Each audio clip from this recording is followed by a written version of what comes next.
이제 정치권 소식으로 넘어갈 텐데 어젯밤 늦게까지 강선우 여가부 장관 후보자에 대한 인사청문회가 있었습니다. 논란이 됐던 장면 먼저 보도록 하겠습니다. 이 쓰레기 상자 봉투 안에는 이렇게 각종 먹다가 남은 음식물 쓰레기, 일반 쓰레기가 이렇게 뒤범벅이 되어서 이렇게 차량에도 실려져 나왔습니다. 후보 자택 엘리베이터가 맞습니까? 전날 밤에 먹던 것을 아침으로 차에 가면서 먹으려고 가지고 내려갔던 적도 있습니다.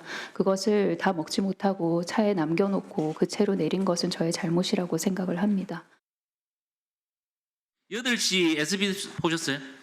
자세히는 못 봤습니다만 내용은 파악했습니다. 집 쓰레기와 관련해서 직접 지시한 게 아니라는데도 불구하고 후보자와 보좌진이 나눈 텔레그램에 분명히 갖다 넣어라 지시를 한 사람들. 후보자가 오전 지술에 거짓이 있었다면 책임지고 사퇴하시겠습니까?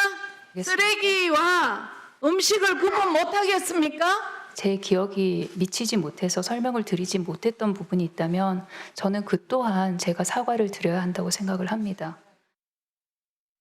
어젯밤 늦게까지 청문회가 진행이 되면서 이제 강선우 후보자의 거짓말 논란 이런 것들이 일기도 했습니다. 지금 민주당의 입장이 가장 궁금한데 오늘까지 보면은 일단 낙마까지는 아니다 이렇게 보고 있는 건가요?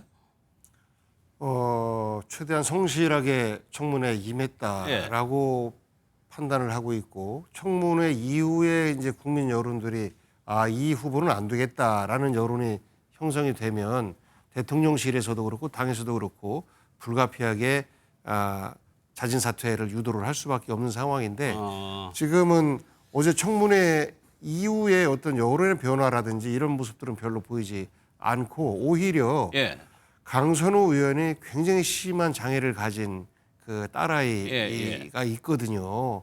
상상할 수 없는 그 장애를 가진 일반 자폐를 넘어서 그런 그 자녀가 있는데 그 자녀와 함께 사는 그런 과정에도 저렇게 꿋꿋하게 여성으로서 여성 정치인으로서 활동하기 위한 노력을 하고 있는 이런 부분에 있어서 일정 정도 국민들의 일종의 동정을 사고 있는 이런 모습들과 더불어서 또 그러하기 때문에 불가피하게 여러 가지의 그 가정 일이라든지 또 양 부부가 다 일하고 있는 거 아니겠습니까?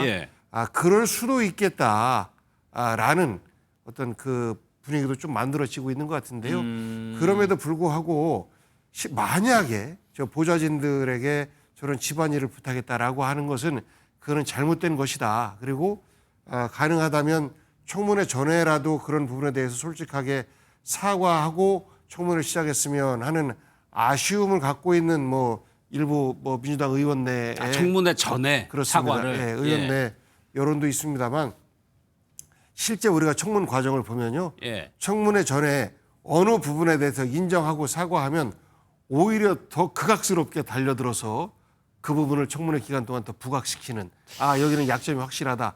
그런 것들 때문에 일종의 청문회에서 대응하는 어떤 그 기술상 그날 청문 당일날 사과한 것 아닌가 싶고 사과하는 자세 부분에 있어서는 좀 담백하고 솔직하게 사과한 것 아니냐라는 여론들이 좀 있어 보입니다. 그래서 현재로서는 과연 낙마 대상까지 되는가라는 부분에 있어서는 아직은 좀 아닌 것 같습니다. 그러면 여야 지도부 오늘 입장을 보고 김근식 실장님 의견을 들어보도록 하겠습니다. 어제 청문회 첫날 국민의힘은 비방과 인신공격, 반대를 위한 반대로 일관했습니다. 몇 명을 낙마시키냐가 어떻게 인사청문의 목표가 될 수 있는지 현행 인사청문 제도에 대한 회의감마저 듭니다. 부디 상식적이고 생산적인 인사청문회가 될 수 있도록 국민의힘에 협조를 당부합니다. 국민 앞에서 검정을 회피하고 하루만 뭉개면 그만이다라고 하는 검은 속내가 드러나 보입니다. 여가위에서도 더불어민주당 의원들이 피켓을 시비 걸면서 청문회 파행을 유도했습니다. 더불어민주당에게 다시 한번 충고합니다. 꼼수 쓰지 말고 정정당당하게 임하십시오. 여야 지도부 입장까지 보셨고 김근식 실장님 어제 인사청문회 어떻게 평가하세요? 네, 그 강선우 후보자에 대한 보좌진에 대한 갑질은 논란이 계속 될 때마다 예. 강선우 후보자는 그걸 다 부인했습니다. 그러니까 어제 청문회에서 계속 우리 국민의힘 의원들의 그 질문 그리고 이러저러한 자료가 나오니까 조금씩 말을 바꾼 거 아니겠어요? 그러니까 어제 이전 인사청문회 이전까지만 해도 이른바 변기 논란, 변기를 수리를 시켰다는 논란에서 그런 일이 있을 수가 없다라고 딱 잡아댔다가 어저께 같은 경우는 드디어 인정을 했습니다. 그 지역 보좌관에게 비대에 물이 나와서 비대에 대해서 조언을 구했다라고 이야기했어요. 예.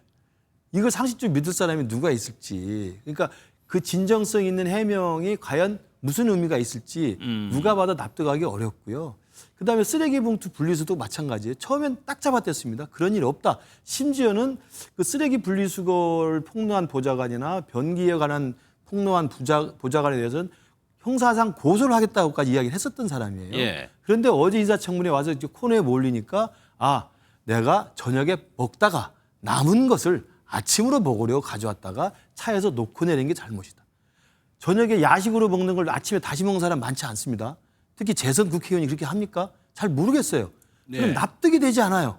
그러니까 정말 하다 상황이 정말 자기가 궁색하니까 부인은 못하겠고 하니까 그런 식으로 퉁치고 넘어가려고 하는 거예요. 예. 저는 이러한 해명 태도가 더욱더 저는 국민들의 분노를 산다고 생각합니다.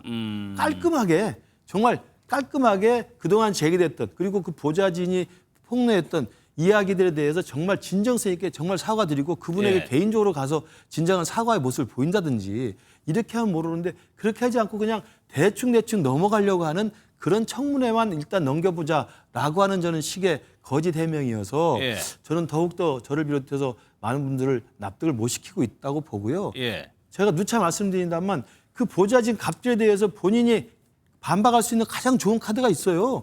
자기 스스로도 27명, 28명의 보좌진을 교체했다는 거 아닙니까?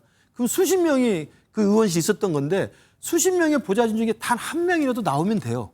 나와서 저런 예. 분 아닙니다. 저는 그런 일을 당한 적이 없습니다.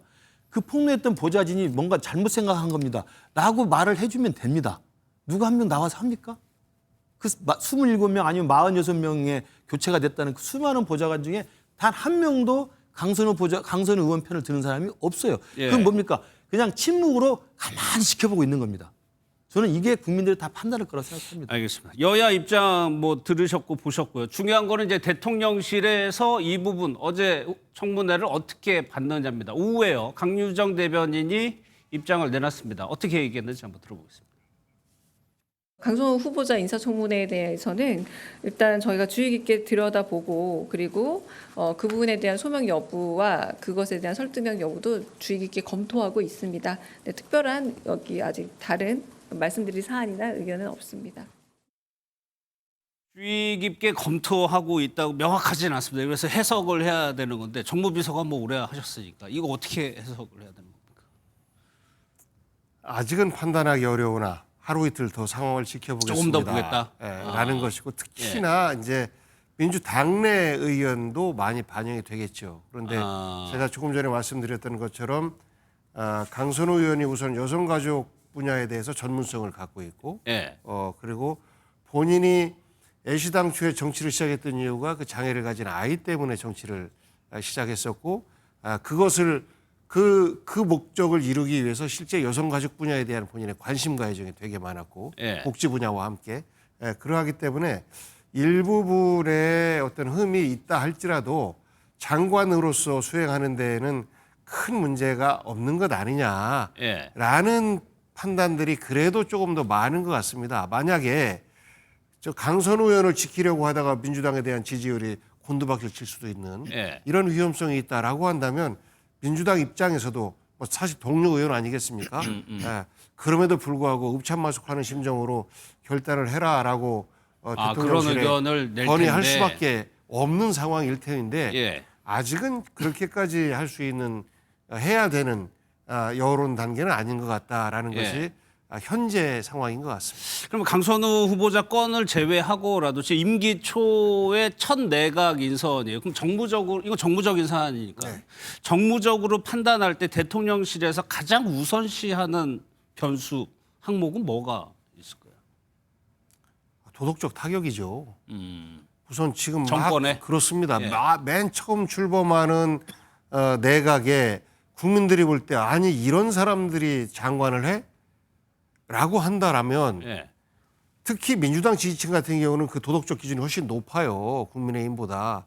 그렇기 때문에 그 기준을 맞추기가 굉장히 어려운데 만약에 그 국민들과 지지자들의 눈높이와 다른 장관을 그저 지명했다는 이유로 그리고 정치적으로 밀리기 싫다는 이유로 강행한다라고 하면 그 후폭풍은 곧바로 대통령에 대한 지지도로 이렇게 연결될 수밖에 없는 거죠. 예. 그렇기 때문에 그 부분에 대해서 조심조심 접근을 할 수밖에 없는 것이고 예. 정무적 판단의 기준은 이 후보를 사퇴시키느냐 아니면 임명하느냐의 기준은 대통령에게 정부에게 조금이라도 타격이 있느냐 없느냐 중심으로 판단을 하는 겁니다. 그런데 현재 아까 강선우 대변인의 말을 들어볼 때도 예. 아직은 그러한 타격이 있을 수 있는 기미는 보이지 않는다라고 예. 저는 읽혀집니다. 알겠습니다.